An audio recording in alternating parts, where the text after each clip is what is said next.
ऊपर कर रहे हैं, युवा 9th स्टैंडर्ड से 12th स्टैंडर्ड तक। और हम ये चाहते हैं कि आप डायरेक्टली उनसे संवाद करें और ये बच्चे आपसे प्रश्न पूछें। That's the whole thought. Now we've got hundreds of students. I think there are 1600 students here from different schools who've come in. अब इंटरेक्शन आपका और सर का है, आप लोग करेंगे interaction. So we're going to throw it open to the audience. But उससे पहले मैं एक छोटा प्रश्न, जर्नलिस्ट हूं तो एक प्रश्न तो मैं भी पूछूंगा। मेरा क्वेश्चन ये है कि हम कहां थे सर और कहां तक पहुंचे हैं। तो हमने कितनी दूरी तय की है in terms of not just connecting but also improving road safety, और क्या क्या हमें करना बाकी है, ये मेरा प्रश्न है। एंड इसके बाद it's over to the students. Sir, all yours. मुझे दुख के साथ ये कहना पड़ रहा है कि रोड एक्सीडेंट की संख्या कम नहीं हुई, बढ़ रही है। ओहो। और सबसे दुर्भाग्यपूर्ण है कि ये जो बच्चे मेरे सामने बैठे हैं ये देश का भविष्य है, और ये अगर ठीक प्रकार से समझेंगे, ऑल रूल्स ऑफ रोड का अगर पालन करेंगे तो भविष्य में हादसे कम होंगे। इस साल 10,000 बच्चे ऐसे हैं जो 18 साल से कम है उनकी उम्र, उनकी मौत हुई है। 1,20,000 यानी 66.4% हमारे रोड के एक्सीडेंट में लोग मरे हैं, उनकी उम्र 18 से 45 इस एज ग्रुप की है। यानी कुछ इंजीनियर है, डॉक्टर है, कुछ पढ़ने वाले लड़के हैं जो इसमें गए, उस परिवार की क्या हालत होगी आप देखिए। और सबसे दुर्भाग्यपूर्ण बात है, जो यहाँ टीचर्स भी है, और ये संदेश जिन प्राचार्य और मुख्याध्यापक तक जाएगा, स्कूल एंड इंस्टीट्यूशनल एरिया में, स्कूल के और कॉलेज के बाजू में 10,000 मौतें हुई है। 10,000 deaths only around schools. Yes. तो स्कूल में जाने के लिए, बाहर निकालने के लिए, रोड क्रॉसिंग के लिए उनके प्लानिंग में उनको सोचना पड़ेगा, और फिर इन बच्चों की जान बच सकेगी।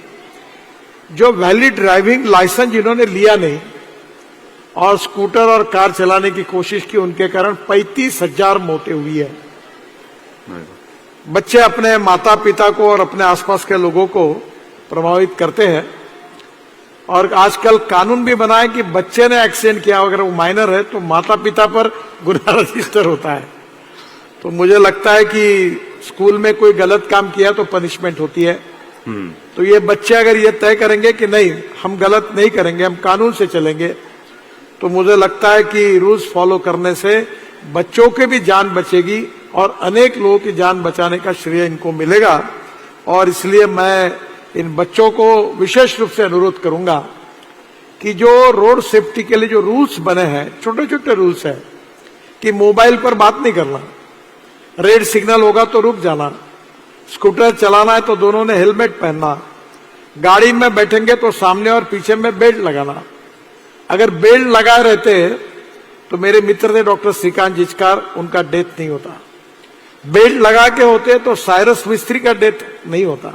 तो मुझे लगता है आपके परिवार में ऐसी कोई घटना न हो, इसलिए आप निर्धार करिए और थोड़ा सा इसका पालन करेंगे तो मुझे लगता है बहुत लोगों की जान बचेगी। बहुत सही कहा आपने, और मैं तो चाहता हूं कि आप इनको इस लेवल पर इंस्पायर करें कि खुद तो नहीं करें, लेकिन जिनके साथ ये बैठे हैं, बड़े हैं, जो भी हैं, पेरेंट्स हैं, जो भी हैं, उनको भी टोकें अगर सीट बेल्ट नहीं पहनते हैं, फोन पे बात करते हैं। कुछ प्रश्न है आपके पास, बच्चे हैं, अब ये संवाद आपका इन बच्चों से। मैं मंच से नीचे उतरता हूं। धीरूभाई अंबानी इंटरनेशनल स्कूल से पार्थिव श्रीरामन है? हाँ, पूछिए। नमस्ते सर। हाँ, हमने देखा है कि आप रोड सेफ्टी के बारे में लोगों से बहुत वार्तालाप करते हैं, और पार्लियामेंट में भी हमने आपको रोड सेफ्टी के बारे में बात करते हुए देखा है। पर आज आपने हम बच्चों से बात करने के बारे में क्यों सोचा? इसका कोई स्पेशल रीजन है?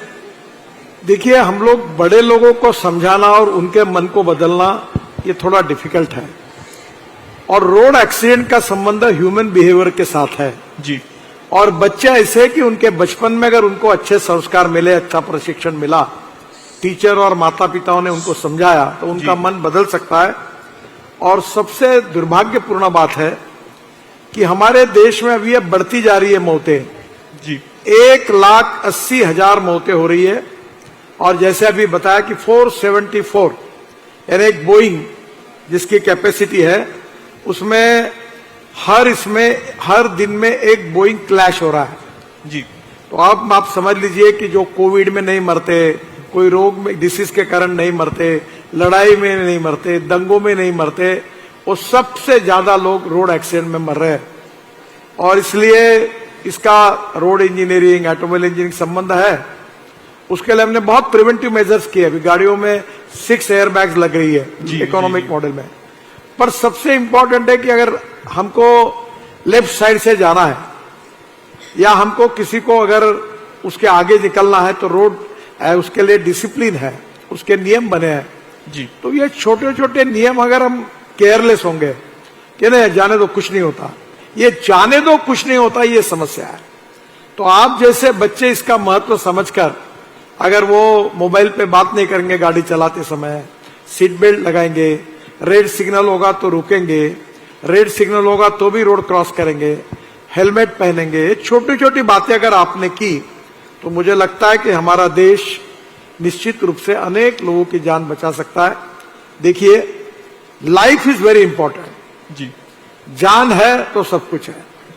और भविष्य में इन लोगों की जान बचाने के लिए, हमारी भी जान बचाने के लिए, या हमारे परिवार से भी किसी का एक्सीडेंट न हो, इस बात के लिए ये जो वैल्यू ऑफ लाइफ है ये आप जैसे बच्चे निश्चित रूप से समझेंगे और इसके कारण जान की परवाह के साथ निश्चित रूप से इसका पालन करेंगे।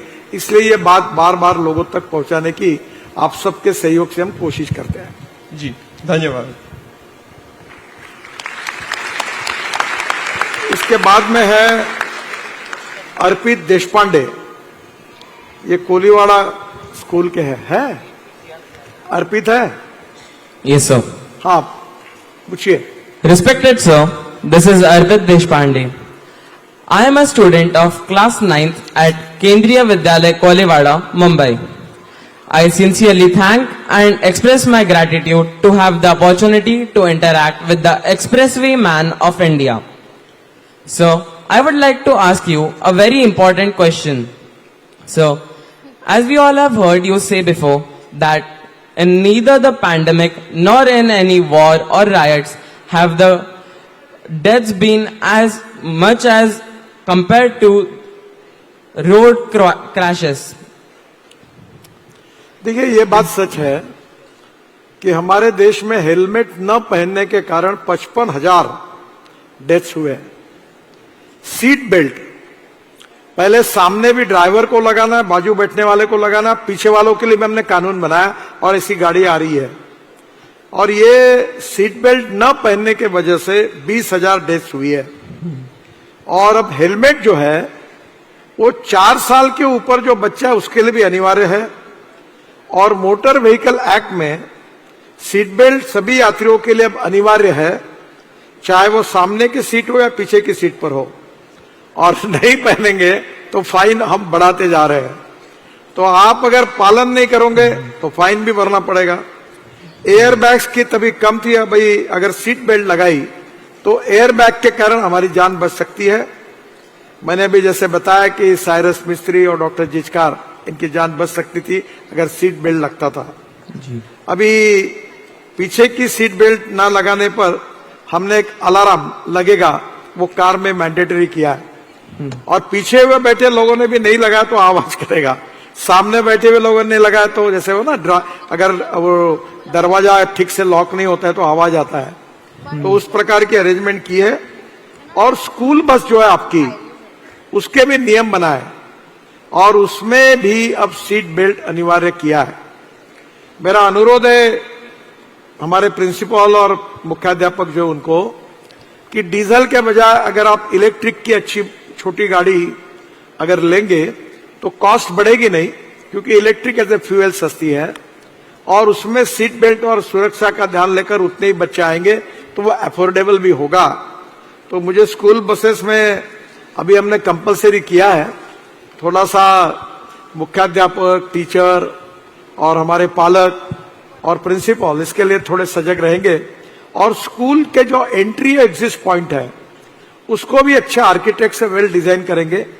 म्यूनिसिपल कॉर्पोरेशन या जैसे एनएचआई है तो फुट ओवर ब्रिज लगाएंगे रोड क्रॉस करने के लिए। तो आप जो कुछ करेंगे तो उससे निश्चित रूप से ये 10,000 बच्चे जो स्कूल के सामने मरते हैं वो नहीं मरेंगे। ये इसमें लिए निश्चित रूप से इसका फायदा होगा। जी, thank you sir. Thank you. Next question जो है वो Malik Mohammad Numan at Barkat English medium school है। हाँ, आइए पूछिए।